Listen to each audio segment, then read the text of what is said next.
Moving on to the world of art, where a cultural renaissance is unfolding. Leading the charge is West Asia. From Riyadh to Abu Dhabi, the region is taking claim as the next global hub for art. Saudi Crown Prince MBS is buying the world's most expensive painting. Sotheby's will hold its first auction in the country. Qatar is building a mammoth art collection. Abu Dhabi is investing heavily in museums. So cultural pivot is truly underway, but not without some criticism and allegations of art washing. Our next report tells you why. It started out as any other auction for Christie's. The painting being sold, the Salvator Mundi. It's Latin for Saviour of the World. For centuries, it was believed to be a copy or a work of one of Leonardo da Vinci's assistants. But that changed in 2005. A consortium of art dealers believed it was an authentic Da Vinci painting.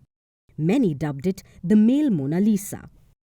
So in 2017, it went under the hammer. The bid started at $100 million. Soon it hit $200 million. In the auction room, the crowds gasped. 200 became 300 and then 400. But the bidding continued. At $450 million, it finally ended. Salvator Mundi was not just sold, it became the most expensive artwork ever to appear at an auction. Since then, it's not been seen in public, which begs the million-dollar question, what happened to the Salvator Mundi? It's believed that the painting was bought by Crown Prince Mohammed bin Salman, and he has grand plans for it. MBS is planning to build a grand museum in Riyadh, sort of like the Louvre, and the star attraction will be the Salvator Mundi. What Mona Lisa is for the Louvre, this painting will be for the Saudi Museum. There's no official confirmation yet, but it's hard to deny that a cultural wave is sweeping through the sands. Take the Sotheby's, for example. It's a global art titan, one of the oldest and most recognizable firms of fine art auctioneers in the world. $3 million. Sotheby's is making history with its first ever auction in Saudi Arabia. It is scheduled for the 8th of February in Diriyah.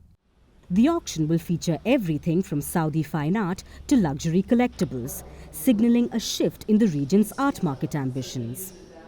Of course, this cultural pivot isn't accidental. Saudi Arabia is funneling billions of dollars into art initiatives.